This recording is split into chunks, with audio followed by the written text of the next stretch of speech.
The sky over Manhattan was still bruised purple when Nolan Graves stumbled out of the black sedan, pulling his wrinkled blazer tighter against the early morning chill. He smelled faintly of whiskey and Chloe Stratton's perfume, an expensive jasmine musk blend still clinging to his collar. He didn't bother checking if the driver saw. Nolan had long stopped caring who witnessed his private sins. Power, after all, made him feel untouchable. He climbed the steps to the Upper West Side brownstone he shared with his wife, Harper Ellington, rehearsing the same lazy excuse he always used. Client meeting ran late, markets were insane, you know how it is. He rubbed his temples, trying to ignore the headache that came from too much champagne and too many lies. But something felt off. The air was too still. The house, usually glowing with warm lights Harper left on for him, was completely dark. No soft hum of the dishwasher, no faint cartoon sounds from their son Mason's bedroom upstairs. Nolan pushed the door open, annoyed. Inside, silence swallowed him. The living room looked wrong. The family photo wall was gone, the toy basket under the coffee table gone, the hand-woven blanket Harper cherished from her mother missing. Nolan blinked, unable to make sense of it. "Harper?" he called out, a hint of irritation in his voice. "Mason?" Nothing. He moved deeper inside, heels clicking against hardwood floors that echoed in a way they never had before. His heart gave a strange, uncomfortable twitch. He flicked on a light switch. Then he froze. Two NYPD officers stepped out from the dining room, their uniforms crisp, their faces unreadable. The older officer, graying temples, steady gaze, spoke first. "Mr. Graves?"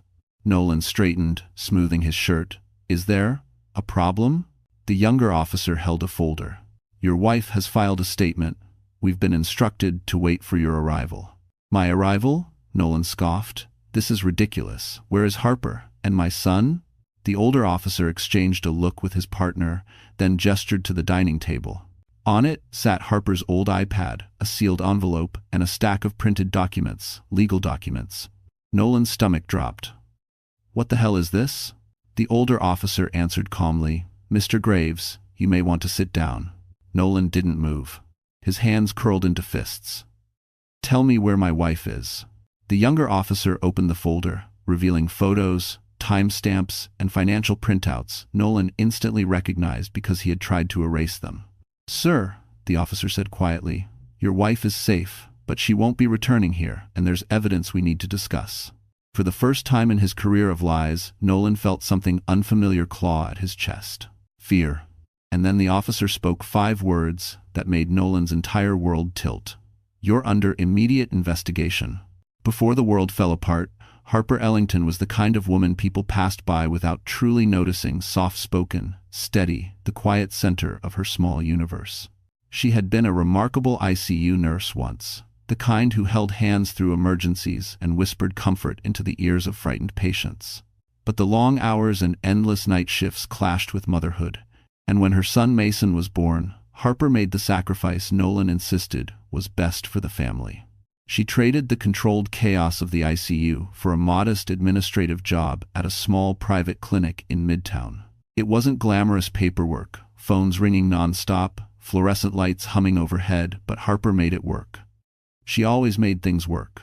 Her coworkers described her as gentle, dependable, the one who remembered birthdays and brought muffins on Fridays. No one knew she often cried quietly in the clinic bathroom, overwhelmed by exhaustion and the loneliness of carrying the emotional weight Nolan refused to notice. Every morning, Harper's day began with a quiet ritual. She brewed cheap grocery store coffee in a chipped white mug and packed Mason's school lunch with handwritten notes, little hearts, silly jokes, reminders that she loved him. Then she'd stand by the window of their Upper West Side brownstone, watching the city wake up. Yellow cabs flashing past, commuters rushing toward the subway, the skyline glowing against the rising sun. Nolan never saw that version of her. He was always already gone at the gym, at the office, at a meeting, at a dinner, always somewhere that wasn't home. Harper still tried. Dinner waiting on the stove, birthday surprises, thoughtful texts he rarely answered. She forgave the missed anniversaries, the late nights, the unexplained credit card charges.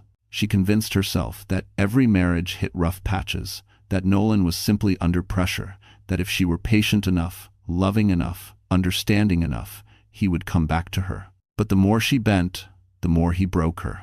One night, weeks before everything imploded, Harper sat alone at the kitchen table, long after Mason fell asleep. Nolan had texted that he'd be home late again. Her eyes wandered across the dimly lit room, the fridge covered in Mason's drawings, the family calendar filled with crossed-out dates Nolan never honored, the iPad glowing with unread messages. Life had become a loop of waiting and wishing. She didn't know yet that Nolan was spending that same night in a penthouse suite at the Park Hyatt with Chloe Stratton. She didn't know he laughed easily with another woman, touched her with hands that had grown cold toward his own wife, promised her things Harper had begged him to say for years. But she felt it. A gut-deep ache, a whisper of truth she wasn't ready to face. Harper closed her eyes, took a shuddering breath, and whispered into the quiet house, "Please, just let me be wrong." She wasn't, and the first crack in her world would come from a device she never meant to check a single notification that would expose everything. New York City had a way of swallowing people whole, its rhythm fast, its expectations sharp, its beauty a double-edged sword. For Harper Ellington, the city wasn't glamorous or cinematic. It was simply the place she tried every day to keep her life from collapsing. Their brownstone on the Upper West Side looked perfect from the outside. Ivy trailing along the brick, a polished blue door, a tiny stoop garden Harper tended with stubborn hope. Neighbors often complimented her lavender pots and the way her son Mason's drawings decorated the front window. They assumed the Graves Ellington family was just another comfortable Manhattan household. But inside, the cracks had been widening for years. On weekday mornings, Harper took the subway to Midtown, squeezed into the E train with hundreds of worn-out faces. Her clinic stood wedged between a bakery and a nail salon, a narrow building with peeling white paint and windows that rattled in winter winds. Inside, the walls were plastered with children's artwork and faded posters reminding patients to get their flu shots. It wasn't prestigious, but it was hers. A place where people were kind, where her efforts mattered. Meanwhile, Nolan Graves lived in an entirely different New York. He worked in a sleek glass tower on Wall Street, where the elevator walls glowed with brushed steel, and everyone wore tailored suits that cost more than Harper's monthly salary. From the 37th floor, he could see the Manhattan skyline glittering like a promise, one he believed he deserved more than anyone else. His office bore quiet luxuries. A Mont Blanc pen on his desk, a leather chair that smelled faintly of cedar, a MacBook Pro always open to stock tickers and financial models. Nolan loved the city for what it gave him. Status, admiration, the illusion of power. He navigated rooftop bars, Michelin-star dinners, and client lounges like he was born for them. But he'd once told Harper, back when he still held her hand, that none of it meant anything without her. Somewhere along the way, he forgot. Harper felt the shift most starkly during evenings at home. She would sit in the living room with Mason, reading picture books under the soft glow of a lamp, while Nolan claimed he needed to analyze markets on his laptop. He rarely looked up. Harper used to watch him with quiet longing, remembering when he used to pull her close on the couch, kiss her forehead, and tell her she made Manhattan feel like home. But now, the distance between them felt wider than the Hudson River. At night, when the city hummed outside their bedroom window, Harper stared at the ceiling, trying to figure out when her life had drifted so far from the warm simplicity she once imagined. She had dreamed of a little house near Central Park, family dinners, Saturday trips to coffee shops, bedtime stories Nolan wouldn't miss. Instead, she lived in a home where silence echoed louder than footsteps, and the world she tried to hold together was beginning to wobble, piece by fragile piece. But nothing prepared her for the night she found the one object that would shatter the illusion completely, an object Nolan never meant for her to see. Nolan Graves had always been the kind of man who moved through life as if the world owed him something. Even in college, people remembered him for the same things he flaunted now. Ambition sharp enough to cut, confidence bordering on arrogance, and a smile that looked sincere only until you realized how quickly it vanished when he didn't need you anymore. He was raised in Connecticut's affluent suburbs, where success wasn't a dream but an expectation. His father, a cold and calculating corporate attorney, drilled one lesson into Nolan from childhood. People respect fear more than kindness. Nolan absorbed the message so deeply that he eventually mistook ruthlessness for strength. So when he landed at Axton & Lowe, a prestigious investment firm on Wall Street, Nolan didn't just want to excel, he wanted to dominate. He studied market trends with obsessive precision, worked late nights not out of dedication but because he liked the taste of superiority, and built a reputation for taking risks others were too cautious to touch. But with ambition came a darker side. Nolan learned how to bend rules without appearing to break them. Offshore accounts, questionable client relationships, trades made at hours that didn't match official records. He thought himself untouchable, too smart to get caught, too valuable for the firm to scrutinize closely. And the more he grew professionally, the smaller Harper became in his eyes. He resented that she didn't keep up with his new world, that she didn't wear designer clothes, that she didn't mingle with his colleagues' wives, that she didn't praise him enough when he closed deals or earned bonuses. He began spending more time away from home, not because of work, but because home reminded him of who he used to be. Ordinary. Chloe Stratton stepped into his life exactly when his ego demanded fresh admiration. Chloe was sleek, polished, and hungry for upward mobility.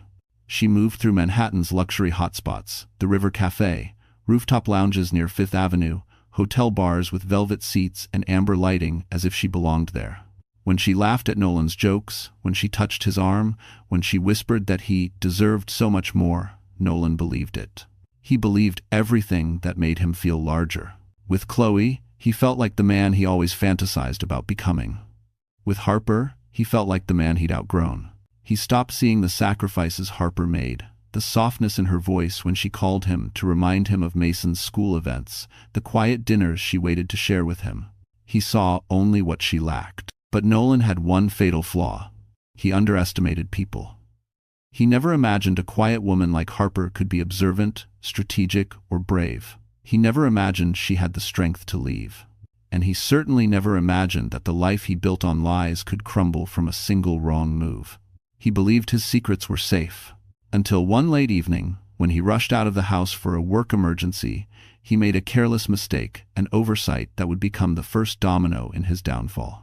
He left behind something on the kitchen counter, an object Harper would pick up, an object containing the truth. And once Harper unlocked it, the world Nolan controlled so carefully would begin to collapse. The night Harper Ellington's world finally cracked open didn't happen in silence. It happened under blinding lights, at an event she never wanted to attend, in a room full of people who were all too eager to watch a spectacle. It was the annual fundraising gala for the Children's Heart Foundation, a cause Harper once cherished back when she was still an ICU nurse. Nolan insisted they go, even though Harper begged to stay home with Mason, who had been restless for days. But Nolan didn't care. He needed to be seen. He needed to parade around in his tailored suit, shake hands, and pretend he was the model husband with the perfect family. Harper agreed only because Mason's grandparents offered to watch him, and because she was tired of the arguments. She slipped into a simple navy blue dress she'd had for years. She didn't own anything lavish enough for the event, and Nolan's expression tightened when he saw her, like she'd embarrassed him just by existing. The gala ballroom was everything Nolan loved. Towering crystal chandeliers, gold-rimmed dinnerware, champagne flutes sparkling under soft amber lighting. Expensive perfumes mingled with the clinking of glasses. Luxury brands flashed everywhere, diamond bracelets, designer heels, watches that cost more than Harper's annual salary. Nolan guided Harper through the crowd with a hand on her back, but his touch was cold, mechanical. She followed quietly, trying not to feel small. And then she saw her, Chloe Stratton, the woman who worked in PR. The woman Nolan had mentioned casually but often. The woman Harper tried to dismiss from her thoughts. Until now. Chloe walked in wearing a silver gown that shimmered like moonlit water, her hair cascading in glossy waves, her smile wide and triumphant. And Nolan's reaction? Oh, that reaction told Harper everything. His breath hitched. His fingers twitched. His entire body leaned toward Chloe before he caught himself. Chloe noticed them, of course. She always noticed everything. And instead of pretending ignorance like any decent person might, she walked right up to Harper with a smile that could slice glass. "Nolan, you made it," she purred, almost brushing his arm. Harper stiffened. Nolan's eyes flickered panic, guilt, but he masked it instantly. "Chloe," he said, clearing his throat. "This is my wife, Harper. Your wife." The word hung in the air like someone had dropped a stone into a quiet pond. Chloe extended her hand politely, but her eyes held something sharper, something victorious. Harper shook her hand, feeling frozen inside her own skin. Then, as if the universe wanted to strip away the last layer of Harper's denial, a waiter stumbled near them, bumping Chloe's clutch. It fell. The clasp snapped open, and out spilled a hotel keycard. Not just any hotel. The Park Hyatt Presidential Suite. The same hotel Nolan once claimed to have a late client dinner in. People around them paused. Conversations slowed. Eyes darted toward the small, damning rectangle on the floor. Nolan's face drained of color. Harper stared at the keycard, her breath catching in her throat. Chloe didn't even scramble to hide it. Instead, she smirked. And in that moment, the truth wasn't whispered. It wasn't hinted. It wasn't suspected. It was finally, painfully, publicly undeniable. And before Harper could even step back, someone in the crowd gasped because the keycard wasn't the only thing that had fallen. Harper Ellington didn't remember leaving the ballroom. One moment, she was standing under the shimmering chandeliers, staring at the hotel keycard on the marble floor. The next, she was walking blindly through the lobby, her vision blurring, her breath shallow, the sound of distant music fading behind her like a cruel joke.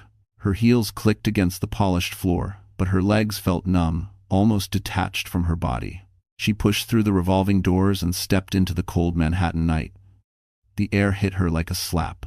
Taxi lights blurred into streaks of yellow, and pedestrians brushed past her without a second glance. In a city of millions, her heartbreak became just another whisper, swallowed by the noise. She walked without knowing where she was going, her arms wrapped tightly around herself. Her phone buzzed endlessly, Nolan calling, then texting, then calling again. She turned the screen face down. She couldn't read a single word he had to say. Not now. Maybe not ever. Harper ducked into a quiet corner near Columbus Circle and sank onto a cold stone bench. Her hands trembled violently. She felt hollow, as if someone had carved out her insides and left only a shell behind. Her chest tightened, breath catching in painful little gasps. It reminded her of the panic attacks patients sometimes described in the ICU. She never thought she'd feel one herself. A woman passing by paused. "Ma'am, are you okay?" Harper forced a nod. "I'm fine," she whispered, though her voice cracked like thin glass. The woman hesitated, then moved on.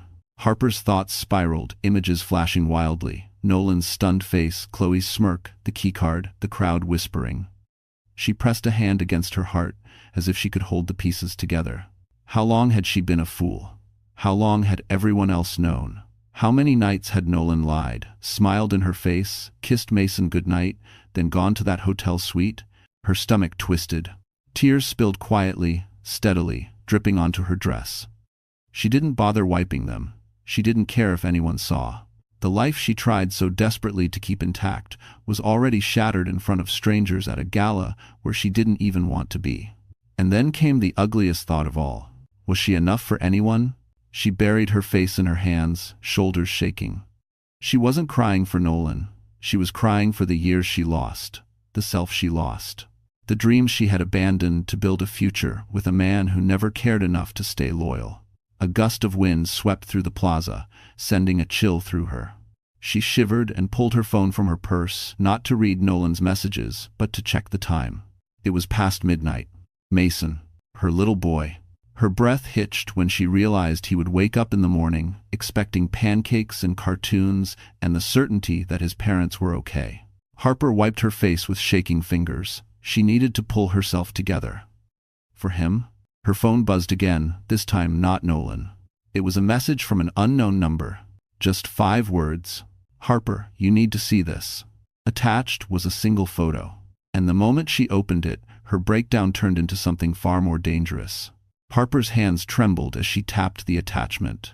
The cold glow of the street lamp spilled over the phone screen, making the image sharpen slowly, too slowly. For a second, she thought her exhausted mind was playing tricks on her. But it wasn't a hallucination. It was real. The photo showed Nolan in a dimly lit penthouse suite, the exact presidential suite at the Park Hyatt where the keycard came from. He wasn't with Chloe. He wasn't smiling. His face was tight, agitated, eyes darting toward the door, as if he expected someone to walk in on him. But the worst part wasn't Nolan. It was what sat open on the table in front of him. A laptop displaying confidential financial records, suspicious wire transfers, offshore accounts in the Cayman Islands, and a folder titled Client Restructuring, Private. Harper recognized the firm's logo instantly. She'd seen Nolan glance at reports like that on their home computer. But this wasn't normal business. These were transactions that looked deliberately hidden, disguised under charitable routing and international consulting partnerships. Next to the laptop was something even more chilling. A stack of printed documents with her name on the top, under a column labeled Spousal Liability Exposure. Harper felt her breath stop. Someone was framing her. Her phone buzzed again. A follow-up message. He's setting you up. Get out now. No name. No explanation. She stood abruptly, dizziness washing over her. Nolan cheating had destroyed her heart. But this threatened her future, her freedom, even custody of Mason. If Nolan looped her into illegal transfers, even unknowingly, she could be dragged down with him. Was that the plan all along? To replace her with Chloe, then leave Harper carrying the legal fallout? Cars rushed by, horns blaring, but the noise sounded distant, muffled. Harper stared at the photo again, noticing another detail she'd missed. The timestamp. It was taken 2 weeks ago, long before the gala, long before the keycard fell, long before the truth surfaced publicly. Someone else knew Nolan's secrets, someone who wanted her to know too. Her fingers flew across the screen as she typed back. Who is this? No answer. She waited, pacing, heart racing. The city felt too big, too loud, too dangerous. The betrayal she felt earlier at the gala now turned into pure adrenaline, fear mixing with anger, confusion mixing with a strange surge of determination. Her phone buzzed. One final message came through. Check Nolan's iPad. Don't delay. That made no sense until it made perfect sense. Earlier that week, Nolan had rushed out of the house, shouting about a last-minute conference call. He'd grabbed the wrong device. Harper remembered seeing his sleek black iPad on the kitchen counter later that day, thinking nothing of it. A wild, desperate hope flickered in her chest. If that iPad still held synced files, if those illegal transfers were on it, if the photo sender wasn't lying, then Harper wasn't powerless. She had something Nolan didn't know she had, and something his firm definitely didn't want exposed. She swallowed hard, shoved the phone into her purse, and stood tall, despite the trembling in her legs. She had to get home. She had to get to that iPad. She turned toward the street to find a cab. But the moment she stepped off the curb, a car door slammed behind her. Someone had followed her from the gala. Harper Ellington had always believed transformation was something that happened slowly, quietly, over years of healing. But that night, after narrowly escaping the sedan that trailed her from the gala, she realized change could happen in a single heartbeat. The car door that slammed behind her belonged not to Nolan or one of his associates, but to a rideshare driver who'd accidentally parked too close. Still, the scare jolted her awake. She flagged down a yellow cab and climbed in, hands shaking, giving the driver her address with a voice barely above a whisper. During the ride, Harper stared at her reflection in the window, the streaked mascara, the fear in her eyes, the exhaustion settling into her bones. But beneath that, something new flickered. A spark she hadn't felt in years. Resolve. The moment she walked into the brownstone, she didn't collapse like she expected to. Instead, she moved with purpose. She went straight to the drawer where Nolan kept his electronics, heart thudding as she pulled out the black iPad he'd mistakenly left behind. She powered it on. And there it was. Folders synced to his cloud, passwords saved, screenshots he thought he'd deleted, email drafts to offshore accounts. Even a preliminary document assigning joint liability to Harper, proof he was positioning her as collateral. Her hands tightened around the device. He wasn't just cheating on her. He was building his escape route on her ruins. For a moment, grief threatened to swallow her. But then she saw a photo on the iPad. Her and Mason at Central Park, taken on a day when Nolan claimed he was too busy to join them. Mason had frosting on his nose. Harper was laughing, sunlight catching her hair. And suddenly she knew. She hadn't lost everything. She still had her son. She still had herself. And now, she had power. She spent the next hours downloading copies of every incriminating file to a hidden drive. She documented timestamps, made secure backups, and photographed each screen with her phone. This time, she wasn't crying. She wasn't shaking. She wasn't afraid. She was preparing. By dawn, the version of Harper who had walked into the gala no longer existed. In her place stood a woman who had survived humiliation, betrayal, lies, and danger, and still rose. She showered, wiped away the mascara streaks, and combed her hair with steady hands. She slipped into fitted black jeans and a cream sweater. No more fraying edges, no more smallness. She tied her hair into a low ponytail, her face clean, determined. Later that morning, after dropping Mason at school with a steady smile, she walked toward Brooklyn Heights to meet someone she never expected to contact again. Grant Whitford, the man she once saved in the ICU. The man who had quietly offered support months ago. The man Nolan believed was a nobody. Doak. Her breath fogged the air as she stood in front of Grant's modern office building, glass panels reflecting the winter light. 2 security guards nodded when she gave her name, escorting her upstairs. When the elevator doors opened, Grant was already waiting. Crisp white shirt, rolled sleeves, eyes that softened the moment he saw her. "Harper," he said gently, "what happened?" She didn't break. She didn't crumble. She handed him the drive filled with Nolan's secrets. Grant took it, his expression darkening with sharp, protective focus. "What do you need from me?" he asked. Harper swallowed hard. "Everything," she whispered. Grant nodded slowly because he already knew Nolan Graves had picked a fight with the wrong woman and the wrong man. Grant Whitford didn't waste time. The moment Harper handed him the drive, he moved with the calm efficiency of someone used to handling billion-dollar decisions. He transferred the data to his encrypted system, scanned through the files, and let out a slow, controlled exhale. "This isn't just misconduct," he said, eyes narrowing.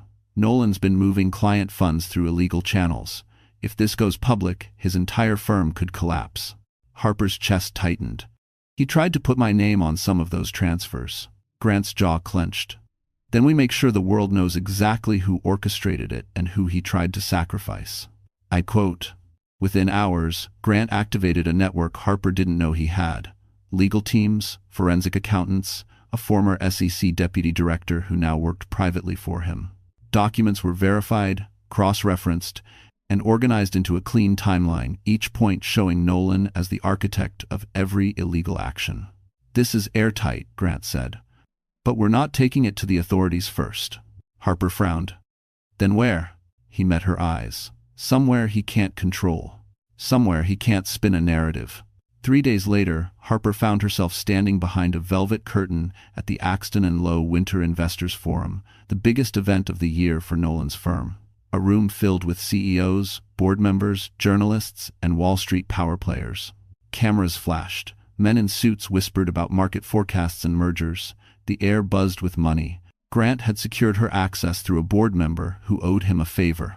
Harper stood quietly, hands cold, heart pounding, but she felt stronger than she had in years. Tonight wasn't about humiliation. It was about truth. And survival.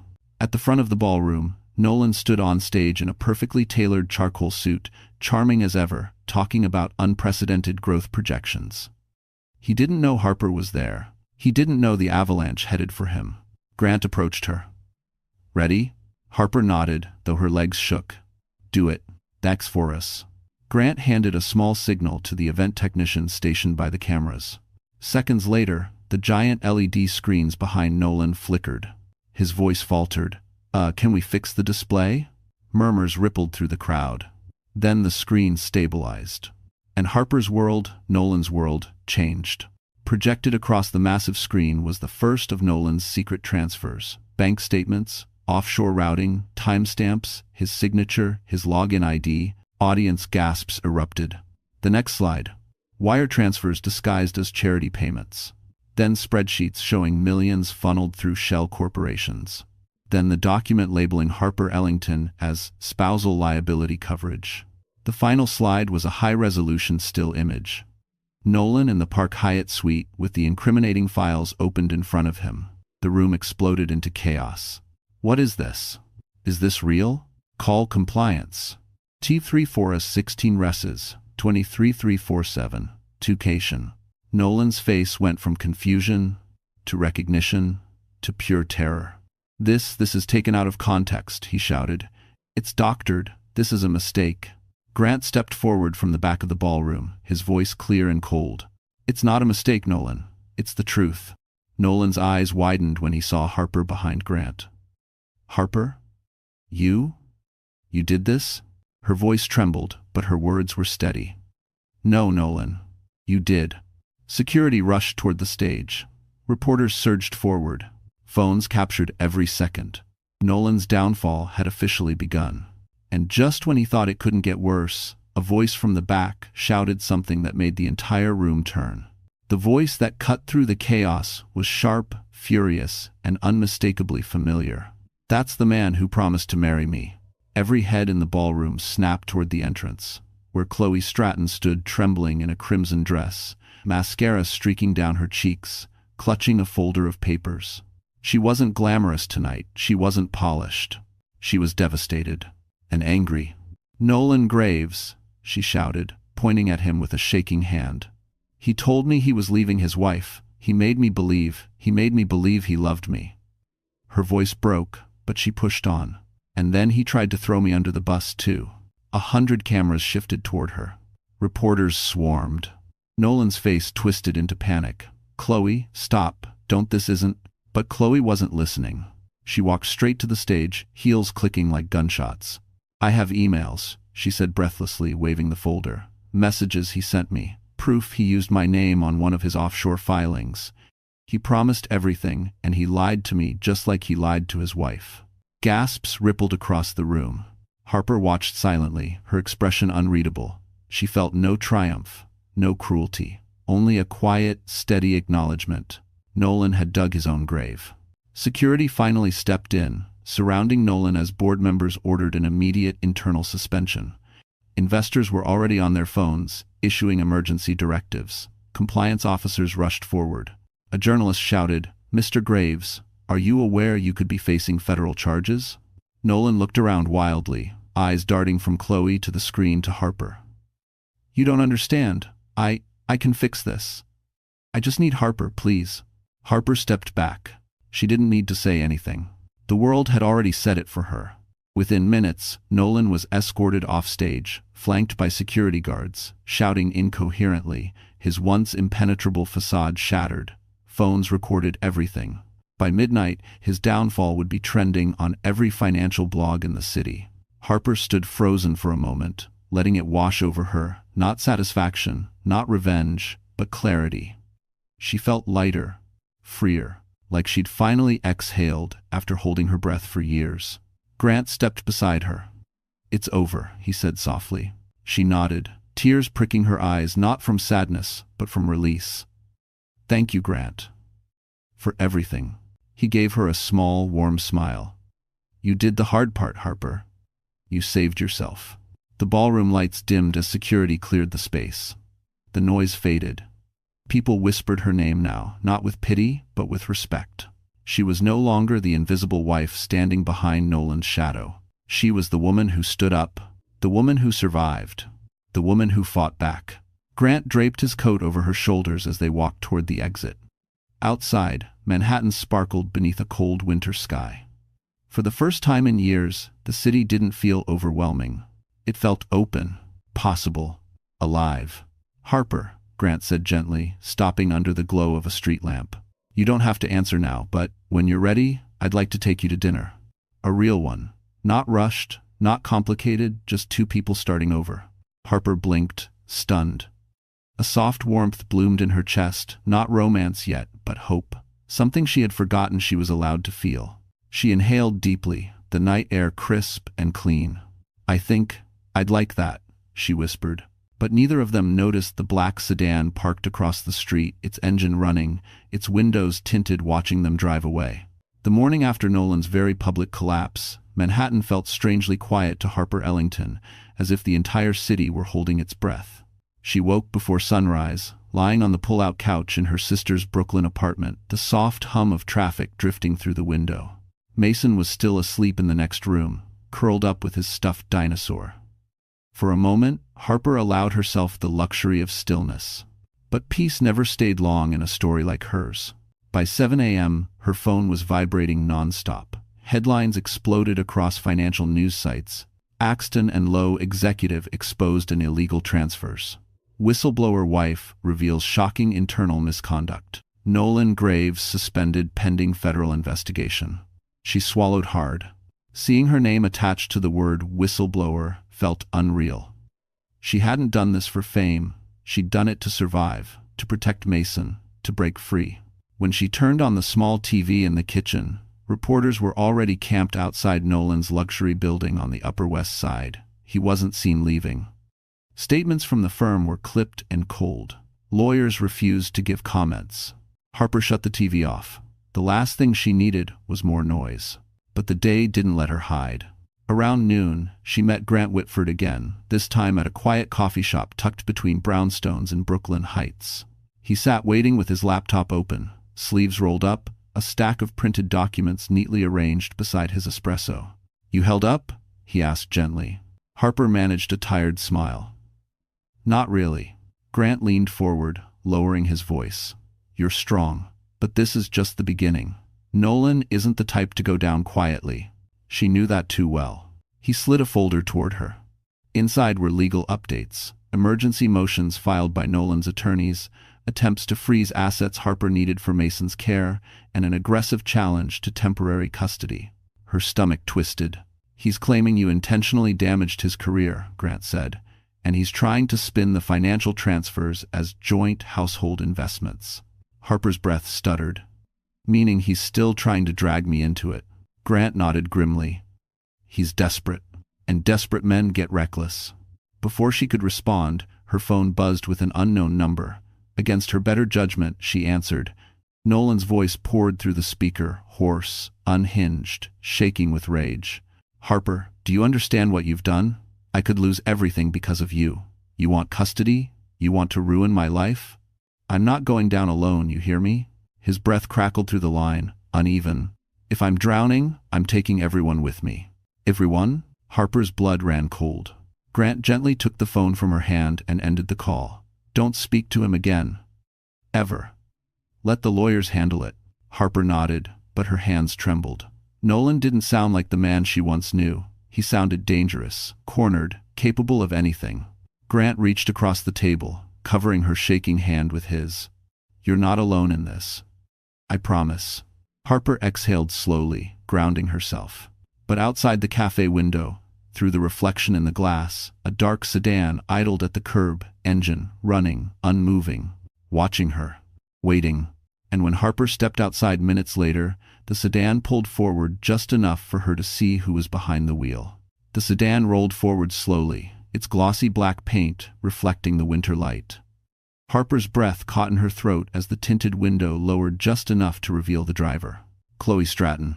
Her makeup was smeared, her hair wild from stress, and her eyes, usually sharp, calculating, camera-ready, were swollen from crying. She wasn't the sultry woman from the gala anymore. She looked wrecked, frantic, and utterly lost. Harper froze, unsure whether to run or confront her, but Chloe raised both hands in the air, signaling surrender. "Please," she mouthed through the cracked open window. "I just want to talk." "Mistress." Grant instinctively stepped in front of Harper, his hands subtly guiding her back toward the safety of the cafe door. "Absolutely not," he warned. "You have nothing to say to her." But Harper didn't look away. Something in Chloe's eyes wasn't hostile, it was terrified. Chloe opened the car door and stepped out, hugging her coat tighter around herself. "Harper, please, I'm not here to hurt you." Her voice shook. "Nolan. He lied to me about everything. He's blaming me too. He told his firm I helped him move the money. He's threatening me." Grant narrowed his eyes. "And why should Harper care about that?" "Because," Chloe whispered, looking down, "Nolan told me she was the one who encouraged the transfers. He said he had proof. He said he'd bury both of us if we didn't help him clear his name." Harper felt the world tilt. "He's trying to frame us both." Chloe nodded miserably, tears slipping down her cheeks. "Yes, and he told me something else, something you need to hear." Grant tightened his jaw. "Harper, we should go. Whatever she has, we can get through legal channels." But something in Chloe's trembling posture tugged at Harper's instincts, the old nursing empathy she thought she'd lost. "Grant," Harper said softly, "let her speak." Reluctantly, he stepped aside but stayed close, never taking his eyes off Chloe. Chloe's voice dropped to a whisper. "There's a backup.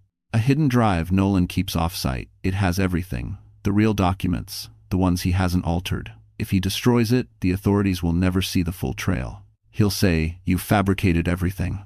Harper felt a chill crawl up her spine. "Where is it?" Chloe swallowed hard. "A storage unit in Chelsea, under a fake business name." Grant cursed under his breath. "Of course." Chloe hesitated, then added, "He went there this morning." Harper stiffened. "He's going to destroy the evidence." Grant pulled out his phone, already calling one of his legal contacts. Chloe took a shaky breath. I know I don't deserve forgiveness.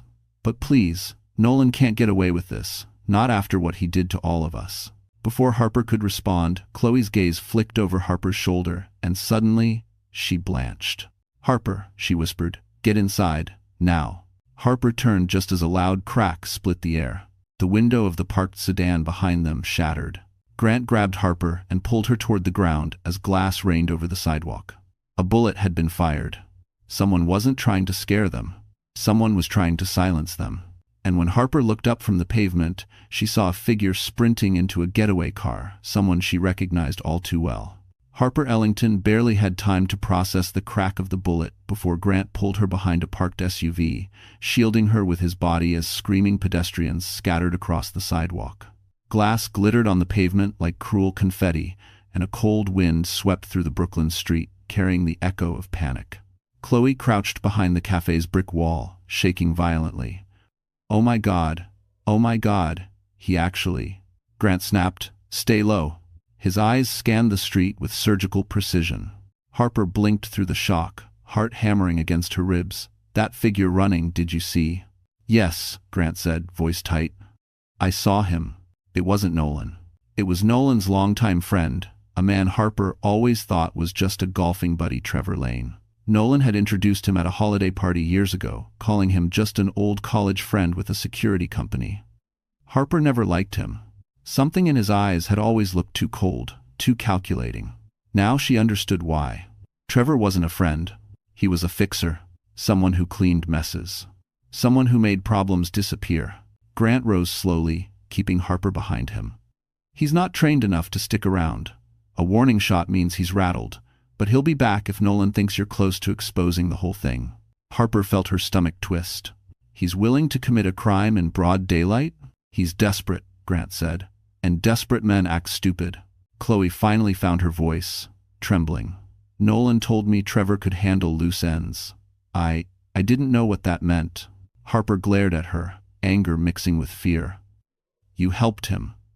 You helped a man who was ready to destroy me, destroy us both." Chloe broke down, sliding to the ground. I know.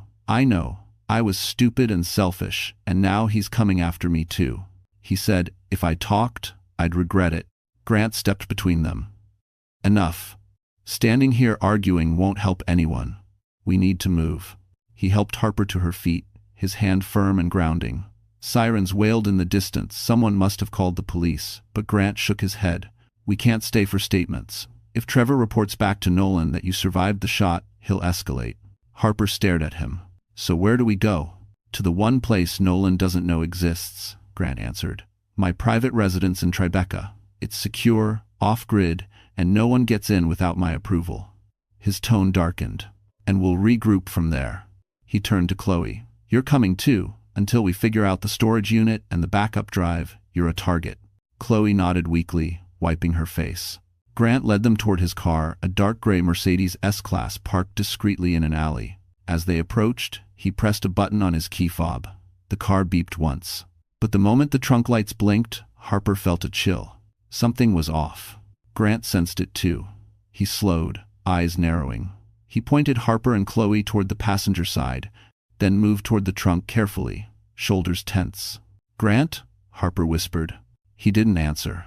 He lifted the trunk lid an inch, stopped, closed it again, then turned to Harper, face pale with controlled fury. "Someone's been here," he said quietly, "and they left a message." Harper's pulse spiked. "What message?" Grant exhaled once, steadying himself. "Your wedding ring, Harper. It's sitting in the trunk." He paused. "And it's covered in blood." Before Harper could speak, Grant added two more words that froze her where she stood. "It's not yours." Harper stared at Grant, the world narrowing into a single, suffocating point.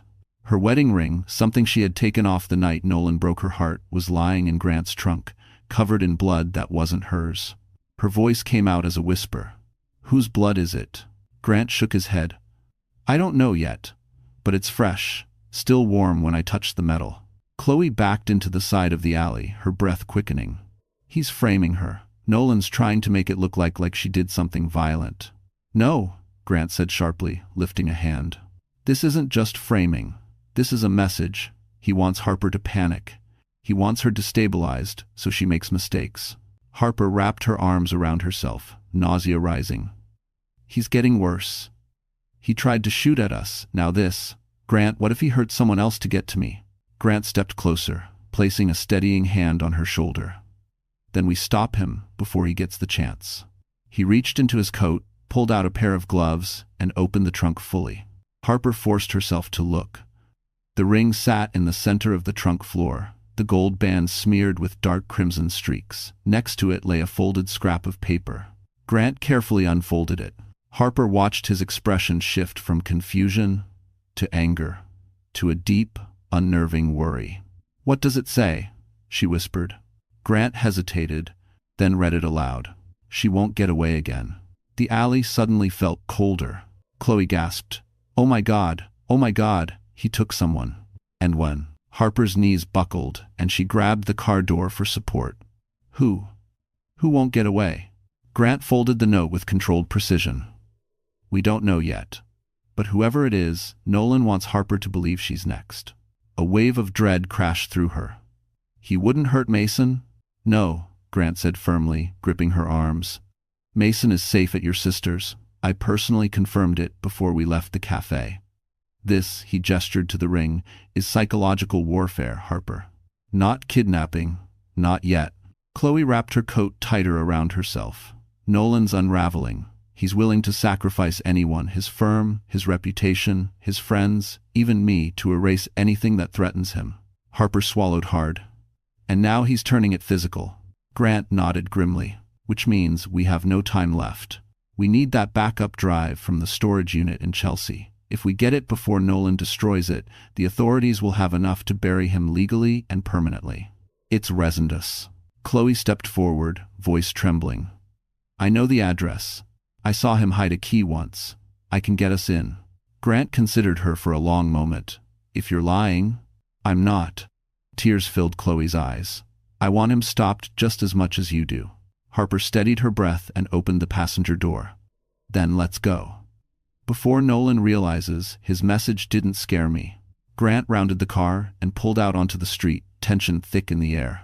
They drove toward Manhattan, the city lights flickering through the windshield like silent warnings. Halfway across the bridge, Harper's phone buzzed. A text. From an unknown number. Just 4 words that made her blood run cold. "You're already too late."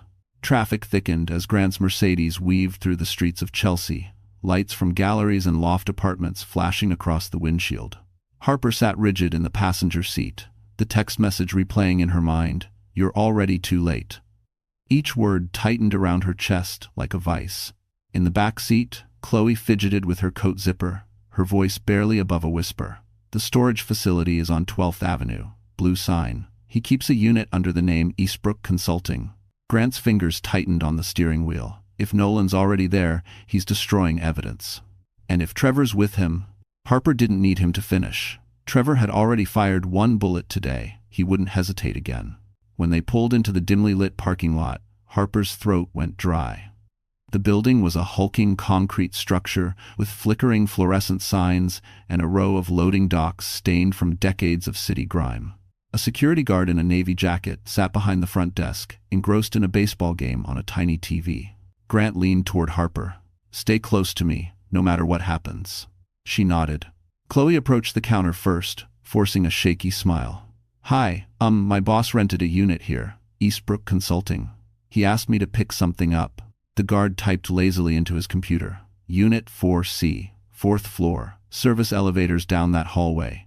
Grant slid a business card across the counter, his tone suddenly professional and icy.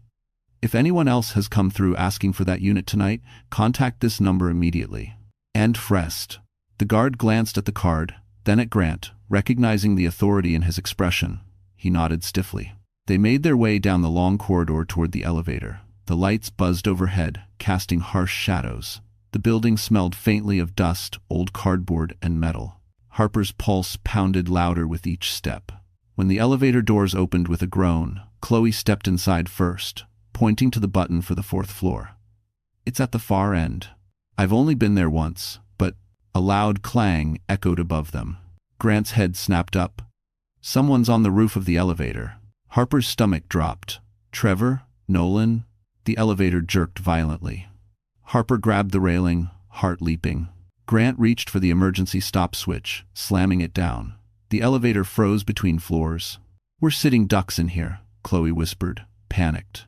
Grant pried open the door with brute strength, revealing a narrow gap between the elevator and the concrete floor above. "We climb," he said firmly. "Now." Harper's breath trembled. "Grant, I've got you," he promised, lifting her effortlessly through the gap. She crawled onto the hallway floor, pulling Chloe up behind her. Grant climbed last, landing silently. The hallway was long, cold, lined with rows of metal doors. One of them, Unit 4C, glowed faintly at the end. The lock was smashed. Grant's voice dropped to a whisper. "He's here." They crept forward, footsteps barely audible. Harper felt her heartbeat in her ears. The air felt heavy, charged, like the moment before a storm breaks. Grant reached the open storage unit first and flicked on the overhead light. Harper gasped. The metal shelves inside were overturned. Cardboard boxes were slashed open, papers scattered like confetti. A hard drive lay crushed on the ground. But that wasn't the worst part. A figure was slumped in the back corner, hands tied, face bruised. Chloe screamed. Because it wasn't Nolan. It was Trevor, and he was barely conscious, whispering one chilling sentence.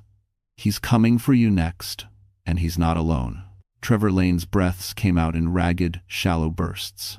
His usually sharp eyes were half closed, barely able to focus as Grant knelt beside him.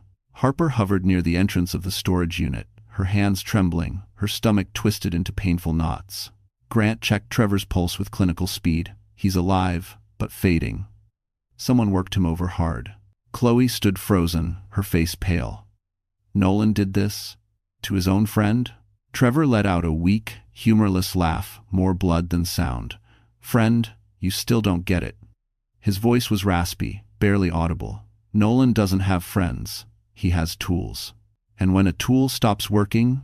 His head dropped back against the wall. Harper swallowed hard. "Trevor, who's with him? Who's helping him now?" Trevor's eyelids fluttered. "Not helping, controlling." A shiver ran down Harper's spine. "Controlling? Who?" Trevor struggled to speak, forcing each word out like broken glass. "The investors, the private ones, the ones funding his offshore accounts. They're not just wealthy, they're dangerous. They own people. They own outcomes. And Nolan promised them returns he couldn't deliver." Grant's expression hardened. "So he falsified the numbers, laundered the money." Trevor nodded weakly. "And now they're cleaning up the mess. Nolan, he's expendable. But you," his gaze flicked toward Harper, full of warning, "you exposed everything. That makes you a threat. And threats get erased." Harper felt her knees weaken. She pressed a hand against the metal shelf to steady herself. "So they're after me because I uncovered what Nolan did?" Trevor coughed violently, blood streaking his lip. "No. They're after you because Nolan told them you were the one who stole the data." His gaze locked on hers. He pointed them straight at you. The room seemed to shrink. Harper felt the breath punched from her lungs. Of all Nolan's betrayals, this one burned the deepest. Grant stood slowly, his voice low and furious. "We're done reacting. We take control now. 8-1. And who won 9? Into 7. But Trevor wasn't finished. He reached shakily into his jacket pocket, pulling out a small USB drive smeared with dried blood. "He didn't find this one," Trevor whispered. "The last backup. The real one. Get it to the right people, and they'll take Nolan apart. But you didn't hear this from me." Grant gently took the drive. "Who else knows about it?" Trevor's voice dropped to almost nothing. "Just me. And Nolan's handler, a man named..." He didn't finish. A sharp crack echoed down the hallway. Harper spun around. "What was that?" Grant's eyes narrowed. Footsteps. Running. Chloe backed up until she hit the metal wall, shaking. They found us. Oh God, they found us. Grant pushed Harper behind him. Stay close. Do not leave my side. Trevor looked up one last time, pain in his eyes. Run. You can't fight them. Grant grabbed Harper's hand and pulled her toward the unit's exit. But as they stepped into the hallway, the overhead lights suddenly flickered. Once, twice, before shutting off entirely. Darkness swallowed everything.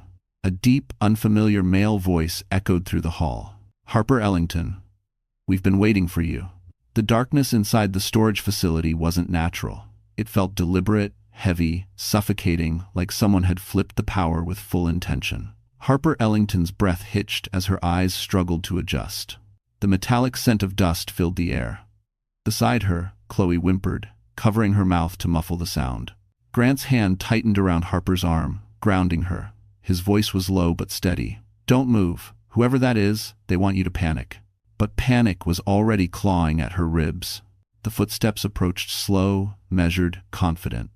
Whoever this man was, he wasn't rushing. He wasn't afraid. He expected to find them exactly where they stood. Then he spoke again, his voice smooth and commanding, the kind that could convince a boardroom or terrify a witness. Harper, Harper, Nolan warned me you were stubborn. A pause. And in my line of work, stubborn people don't live long.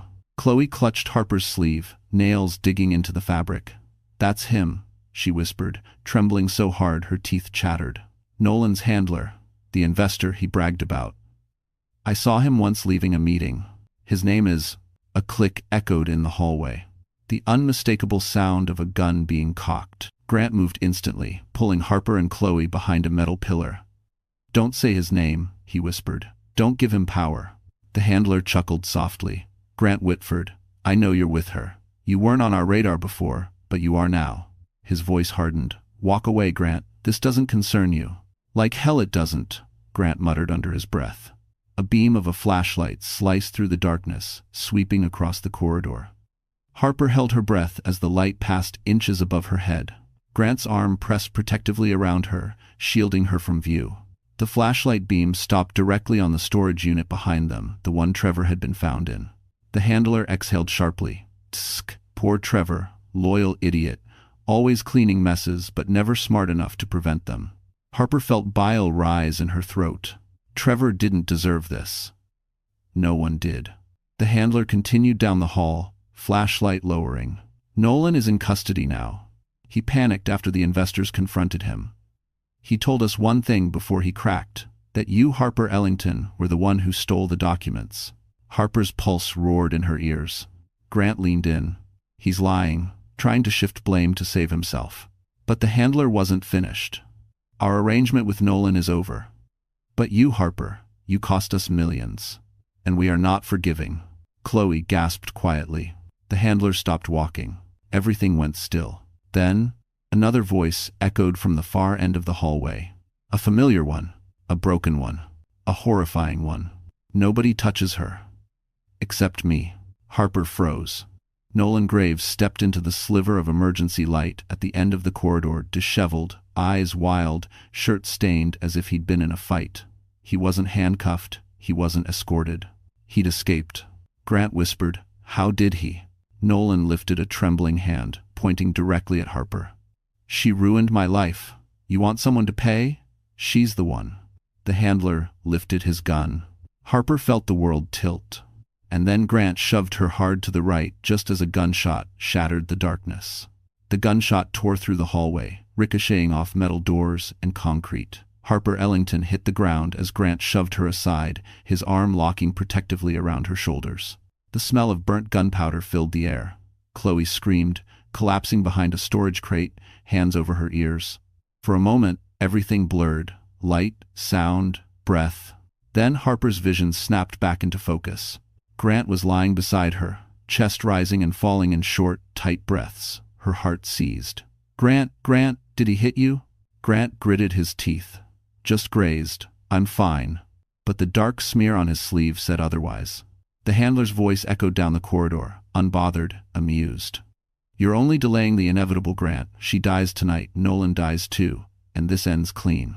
Nolan's voice cracked in panic. "No, I didn't agree to that. I said she needed to take the blame, not—" "Shut up." The the handler snapped. Harper peeked from behind the crate. Nolan looked smaller than she'd ever seen, him sweating, shaking, eyes wild with fear. The man who once lorded over her life with arrogance was now the weakest person in the room. For the first time, Harper didn't feel afraid of him. She felt pity. And then resolve. Grant pushed himself upright, jaw clenched. "Harper, look at me." She turned toward him, breath shaking. His eyes were fierce, steady, determined. "No matter what happens, you don't run blindly. You stay with me. Understood?" Harper nodded, swallowing hard. Chloe crawled closer, whispering frantically, "We're going to die, we're going to die, Chloe." Harper grabbed her hand firmly. "Breathe, stay with us. We're not dying tonight." The handler began walking again, each step echoing like a countdown. "Grant, you're interfering in matters far bigger than you. Step aside, and maybe I'll let you walk away." Grant laughed a dangerous icy sound. "You picked the wrong woman to hunt." The handler paused. "And why is that?" Grant rose slowly, pulling Harper up with him. His voice dropped into a tone Harper had heard only once before when she saved him years ago in the ICU. A tone of power. "Because I'm not just some tech entrepreneur," he said evenly. "And I'm not alone in this." Harper blinked in confusion, but before she could ask what he meant, a new sound cut through the hallway. Boots. Many of them. Heavy, coordinated, moving fast. The handler stiffened. "What the—" Suddenly, blinding tactical flashlights exploded at both ends of the hallway. Shouts filled the darkness. "Federal agents, drop your weapon. Hands in the air. Now!" The handler spun, aiming his gun toward the advancing lights, but before he could pull the trigger, a precise red laser dot blossomed on his chest. A voice boomed. "First and last warning." Grant exhaled, finally allowing his shoulders to drop. "Took them long enough." Harper stared at him. You called the feds?" Grant shook his head. "No. I called someone higher." The tactical lights revealed the first agent clearly, and Harper's mouth fell open. It wasn't just federal agents. It was Grant's private security task force, the kind only men with generational wealth and global power had access to. Grant squeezed her hand. "Harper, you're safe now, I promised." But before relief could settle, Nolan made a desperate move. He grabbed Chloe by the wrist, pressing a shard of broken metal to her throat. And his last words before agents raised their rifles sent a shockwave through the hall. "If I go down, she dies with me." Nolan Graves trembled as he pressed the jagged metal against Chloe's throat, sweat dripping from his temples. He looked nothing like the polished Wall Street executive he once paraded himself to be. His suit was torn, his face was bruised. His eyes, wild, unfocused, darted between the armed agents and Harper. "This is her fault," Nolan screamed, voice cracking. "She ruined everything. My job, my name, my life. She turned everyone against me." Harper stepped forward despite Grant's warning hand. Her voice was steady, painfully calm. "Nolan, look at yourself. Look at what you're doing. This isn't about me anymore. This is about you losing control." "If you do, though." Nolan's grip on Chloe tightened, and she whimpered, tears streaking down her cheeks. "Shut up, Harper. Shut up. You think you're better than me? You think you can expose me and walk away clean?" Grant positioned himself slightly ahead of Harper, shielding her with his body. His private tactical team formed a semicircle around Nolan, every rifle trained on him, every laser dot glowing against his chest. The leader called out, "Drop the weapon. You have 10 seconds. "No," Nolan shouted. "If I go down, she goes with me." Chloe sobbed, "Nolan, please, don't." Her plea seemed to crack something inside him, but not in the way she hoped. His expression collapsed into twisted rage. "You were supposed to help me. You both betrayed me." "We didn't betray you," Harper said quietly. "You destroyed yourself." For the first time, Nolan's eyes flicked to her, not with anger, but with something eerily close to desperation. "Harper, we had a life. You were supposed to stand by me." End quote. Harper swallowed hard. "I stood by you until the day you tried to destroy me to save yourself. That's when our marriage ended." Nolan's face warped. His hand shook harder. Chloe cried out as the metal cut slightly into her skin. Grant's voice shifted deep, commanding, "Nolan, think very carefully. You hurt her, and you'll never see daylight again." Nolan laughed, a broken, hollow sound. "You think I'm scared of prison? I'm already dead. Everything I built is gone because of you, because of her." Harper stepped forward again, ignoring Grant's tense whisper. Her voice softened just enough to reach the shattered man Nolan had become. "You don't have to make this your ending." For one fleeting second, Nolan blinked. His grip loosened, just enough. Grant saw the opening. Now. A flashbang popped, small but blinding, detonating in Nolan's peripheral vision. Startled, he jerked backward, metal slipping from his grasp. Chloe seized the moment, dropping to her knees and scrambling away. Nolan screamed as agents surged forward. Two tackled him to the ground. Another kicked the weapon aside. Nolan thrashed wildly, spitting curses as they cuffed him, pinning him face down on the cold concrete floor. "You'll regret this, Harper," he shouted, voice hoarse with frenzy. "You think this is over? You think you won?" Harper stepped closer, not cruel, not triumphant, simply resolute. "No, Nolan, I didn't win. If you K7, if you K7, if you K7, if you K7. She shook her head softly. "I survived." For the first time, Nolan fell silent.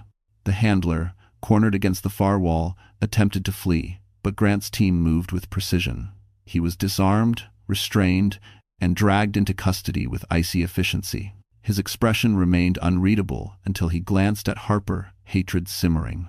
"This isn't over," he hissed. "You don't understand who you've provoked." Grant stepped between them, voice cold as steel. "She won't be fighting you. I will."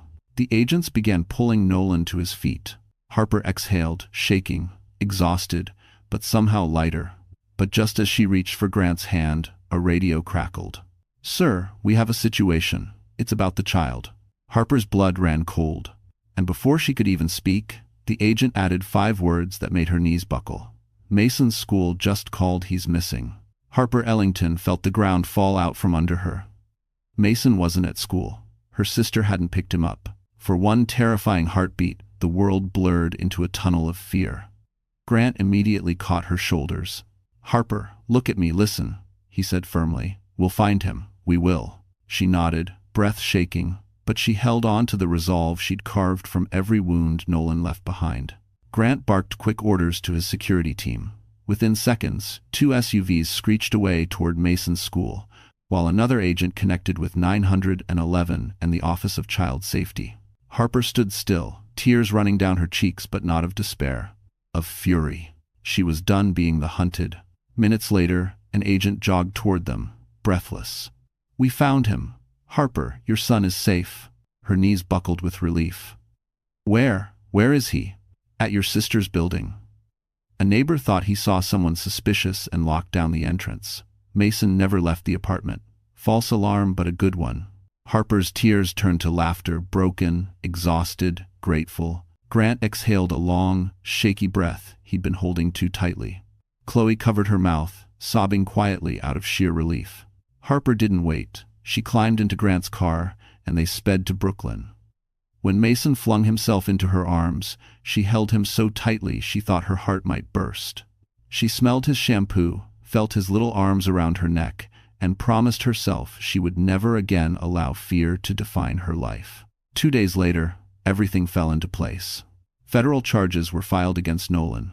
Wire fraud, money laundering, conspiracy, attempted coercion, and obstruction. His partners turned their backs on him. His reputation crumbled across Manhattan like a failed skyscraper. His handler faced additional charges for attempted murder. The world Nolan built on lies finally collapsed legally, publicly, irrevocably. Harper stood outside the courthouse with Grant and Mason, breathing in the cold winter air. She signed the final divorce decree with steady hands. Full custody, complete protection, financial reparations secured. Nolan's appeal denied. Freedom, at last. Over the next months, Harper rebuilt a life not of survival, but of intention. She returned to part-time nursing, finding joy again in helping people. She launched a small home organizational business with the encouragement of Grant's connections. It flourished quickly. Mason thrived, therapy sessions, soccer practices, laughter growing louder each week. And Grant stayed, patient, gentle, present. He never pushed, never demanded. He simply walked beside her as she healed. One evening in spring, as the Manhattan skyline shimmered gold across the East River, Grant invited Harper and Mason to dinner at a quiet restaurant in Brooklyn Heights. The table overlooked the water, the city glowing behind them like a new beginning. After Mason finished his dessert and wandered to the railing to look at boats, Grant turned to Harper, his tone soft. "You saved me once," he said. "And now, I want the chance to spend my life making sure you're never alone again." Harper's breath trembled. "Grant?" He pulled a small velvet box from his coat, not flashy, not showy, but elegant, containing a diamond ring that caught the last rays of sunset. "Marry me, Harper." Her eyes filled, not with fear this time, but with certainty. "Yes," she whispered, 1,000 times, yes. Mason ran back, clapping when he saw the ring. Harper laughed through tears, pulling him and Grant into an embrace. Her story didn't end with betrayal. It ended with justice, with love, with a future finally worthy of her heart. But as they walked home along the river, a familiar face stepped from a nearby restaurant, the federal prosecutor who handled Nolan's case, holding a sealed envelope with Harper's name on it. And just like that, our story comes to a close. You're still here with me, right? If you've stayed until this moment, then something in Harper's journey must have touched your heart in a quiet, personal way. Maybe it reminded you of your own strength, or of a time you had to walk through darkness before finding light again. This story isn't just about betrayal and revenge, it's about rebirth. About learning, as the Stoics said, that the obstacle is the way. Marcus Aurelius wrote, "You have power over your mind, not outside events." And that's exactly what Harper did. She couldn't control Nolan, or the chaos he brought, but she could control her courage, her choices, and her future. Sometimes life pushes you to the edge so you can see how far you've grown. Sometimes losing someone is the only way you find yourself again. And healing? It isn't loud. It happens slowly, in the quiet moments where you choose your peace over your pain. If this story touched you, if it made you feel braver, stronger, or a little less alone, then please, my friend, like this video, share it with someone who needs it, and don't forget to subscribe. We have many more stories to walk through together. You're not alone, and you're stronger than you think.